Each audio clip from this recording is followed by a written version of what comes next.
آج کل ایک مسئلہ ڈسکس کیا جا رہا ہے کہ حکومت نے چونکہ ابھی جو نیا بجٹ پاس ہوا ہے اس میں بہت سے ٹیکسز ایسے ہیں جو لوگوں کے اوپر ڈال دیے، بلکہ بہت زیادہ ڈال دیے. تو ایک مسئلہ ہے جو اہل علم حضرات کے حلقے میں ڈسکس کیا جا رہا ہے، تو میں نے بھی سوچا اس پر میں بھی کلام کر دوں، اپنی رائے دے دوں. اور وہ یہ حکومت جو ٹیکس لے رہی ہے، تنخواہ داروں سے بھی ٹیکس جو ہے عائد کر دیا گیا ہے. جو مخصوص لمٹ کی تنخواہ لیتے ہیں تو ان کے اوپر بھی مختلف فیصد کے اعتبار سے ٹیکسز عائد کر دیے گئے ہیں. تو سوال یہ ہے کہ حکومت جو ٹیکس لے رہی ہے، کیا ہم اس ٹیکس میں زکوٰۃ کی نیت کر سکتے ہیں؟ آسان الفاظ کے اندر، حکومت جو ٹیکس لے رہی ہے کیا ہماری زکوٰۃ ادا ہو گئی، ہم یہ سمجھیں، یا ہمیں زکوٰۃ الگ سے دے رہی ہے؟ تو یہ ایک مسئلہ ایسا ہے کہ اس کے اندر میں نے بعض سوشل میڈیا کے اندر کچھ کلپ سنے کہ مجھے نہیں لگتا کہ ان حضرات کا علم پر زیادہ گرفت حاصل ہے یا استدلال کی مہارت حاصل ہے. وہ ایسا بیان بھی کر رہے تھے کہ بالکل ایسا کر سکتے ہیں کہ حکومت جو ٹیکس لے رہی ہے آپ اس میں زکوٰۃ کی نیت رکھیں، اور جتنا بھی سالانہ آپ کا ٹیکس بنے گا پھر آپ دیکھ لیں وہ زکوٰۃ کی مد میں آپ کا ادا ہو جائے گا. یہ استدلال نہایت کمزور ہے، یاد رکھیے گا، نہایت کمزور استدلال ہے.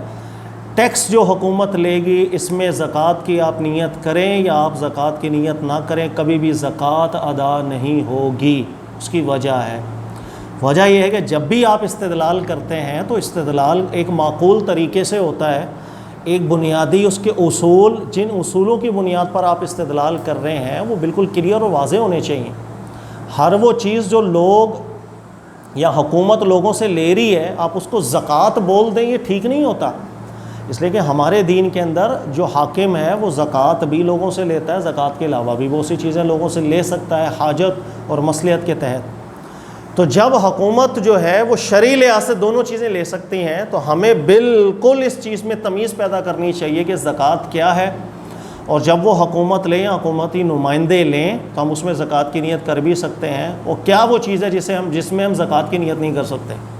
اب اس بات کو سمجھنے کے لیے پہلی ایک بنیادی چیز سمجھے، اور وہ یہ کہ کوئی بھی چیز ہے وہ اپنی صفات سے پہچانی جاتی ہے، صرف نام سے نہیں.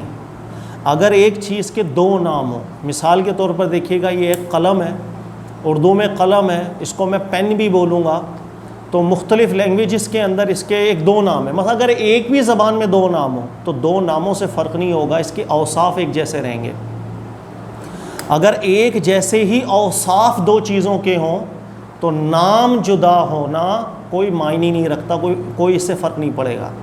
مثلا موبائل فون، میں سے بولوں سیل فون، دو الگ الگ ناموں سے تعبیر کیا، لیکن دونوں کے چونکہ اوصاف ایک جیسے ہیں لہٰذا دو الگ نام مجھے فرق نہیں دیں گے اگر اوصاف ایک جیسے ہیں. لیکن اگر دو چیزوں کے اوصاف الگ الگ ہوں تو ان دونوں کا میں ایک نام بھی رکھ دوں تو ایک نام رکھنے سے کوئی فرق نہیں پڑے گا، وہ چیزیں الگ ہی شمار ہوں گی. اس کی مثال دیکھیں، ایک طرف ہے خمر اور ایک طرف ہے تازہ پھلوں کا جوس. ان دونوں کے اوصاف الگ ہیں لیکن دونوں میں ایک چیز قدر مشترک ہے کہ یہ بھی کہیں نہ کہیں پھل کا جوس ہی ہے، یہ بھی پھل کا جوس ہی ہے. تو میں صرف اس ایک وصف کی بنیاد پر تازہ پھل کے جوس کو بھی خمر بول دوں یا خمر کو بھی میں بول دوں یہ تازہ پھل کا جوس ہی ہے، میرا استدلال باطل ہے، میرا استدلال کمزور ہے. اس لیے کہ صرف ایک وصف نہیں، تمام اوصاف دیکھے جاتے ہیں. تمام اوصاف کے اندر اگر فرق آ رہا ہوگا تو پھر نام الگ ہوگا، اس کا نام الگ ہوگا. یہی وجہ تھی کہ جب اللہ نے سود کو حرام قرار دیا، کاروبار کو حلال رکھا، تو کئی لوگوں نے اعتراض کر دیا بھی سود بھی تو ایک کاروبار کی شکل ہی ہے. تو اللہ نے ارشاد فرمایا نہیں، اللہ نے سود کو حرام رکھا ہے، کاروبار کو حلال رکھا ہے، دونوں کے اوصاف میں فرق ہے.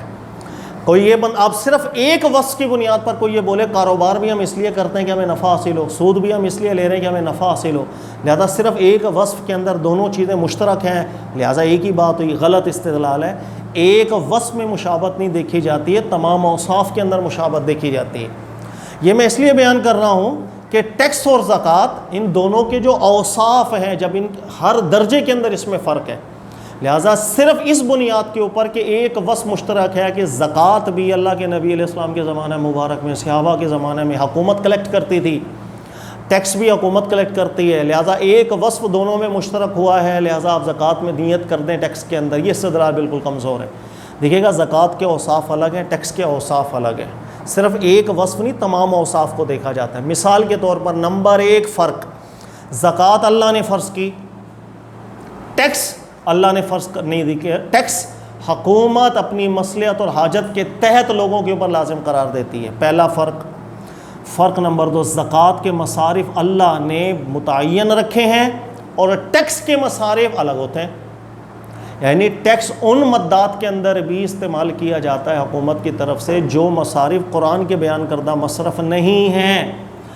ٹیکس کی بنیاد کے اوپر آپ تنخواہیں بھی دیتے ہیں، آپ پینشنز بھی دیتے ہیں، عمراء کے لیے بھی اس کے اندر آپ فیسلٹیز دے رہے ہوتے ہیں، غریبوں کو بھی فیسلٹیز دے رہے ہوتے ہیں، بہت سے ایسے کام کر رہے ہوتے ہیں. وہ مصارف نہیں ہیں جو زکوٰۃ کے مصارف اللہ نے قرآن میں بیان کیے ہیں.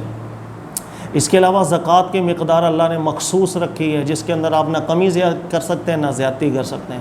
لیکن ٹیکس کے اندر ایسا نہیں ہے، بلکہ ٹیکس کے اندر مصلحت کی بنیاد پر، حاجت کی بنیاد کے اوپر کمیاں بھی ہوتی ہیں اور زیادتیاں بھی ہوتی ہیں. زکوٰۃ کے اندر نہ کوئی کمی ہوگی نہ زیادتی ہوگی، وہ مخصوص مقدار جو اللہ نے رکھی ہے وہ کبھی نہیں بدلتی. ٹیکس کے اندر وہ کمی بھی ہوتی ہے، زیادتی بھی ہوتی ہے. اس کے علاوہ زکوٰۃ کی شرائط ہیں. زکوٰۃ کے اندر ایک مخصوص نصاب ہے جو ہمارے دین نے رکھا ہے. ٹیکس کے اندر اس نصاب کو ملحوظ خاطر نہیں رکھا جاتا. زکوٰۃ کے اندر اللہ نے شرائط رکھی ہیں جن میں سے پہلی شرط یہ ہے کہ 1 سال تک سیونگز آپ کی ہوں. ٹیکس کے اندر اس چیز کا خیال بھی نہیں رکھا جاتا. اس کے علاوہ ٹیکس کے اندر ایسی ملکیت کی شرائط رکھی جاتی ہیں جس کے اندر ذمار متحقق نہ ہو، ملکیت میں نقص نہ آ رہا ہو، ادائیگیاں جو ہیں وہ قرض کی صورت کے اندر اس کے اوپر نہ ہوں. ان تمام شرائط کا خیال رکھا جاتا ہے. ٹیکس کے اندر ان میں سے کسی بھی شرط کا خیال نہیں رکھا جاتا. یعنی میرے پاس ایک مال ہے نصاب جتنا، لیکن مجھے قرض کی ادائیگیاں کرنی ہے تو ہمارا دین اس پر زکوٰۃ لازم نہیں رکھے گا. پہلے قرض کی ادائیگی کرے، زکوٰۃ معاف.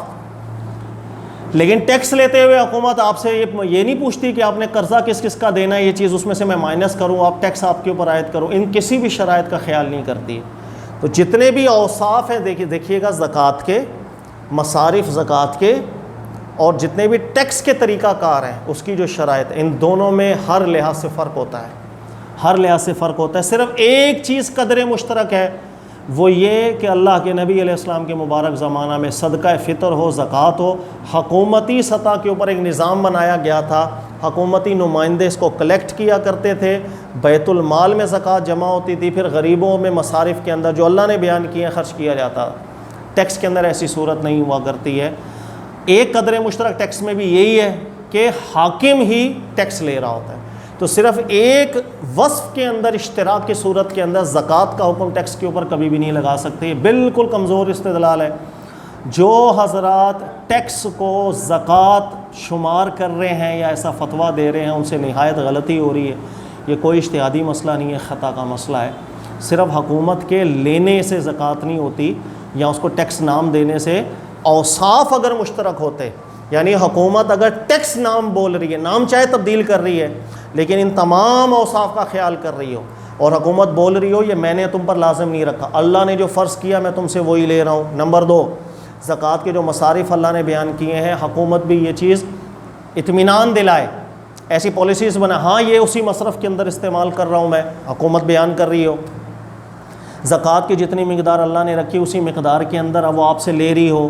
زکوٰۃ کی باقی تمام شرائط کا اگر خیال اگر یہ تمام شرائط کا اوصاف کا خیال اگر حکومت کر رہی ہو، اب وہ اس کا نام زکوٰۃ نہیں دیتی، ٹیکس دیتی، تو ہم کہتے ہیں نام سے کوئی فرق نہیں پڑتا اگر اوصاف ایک جیسے ہو.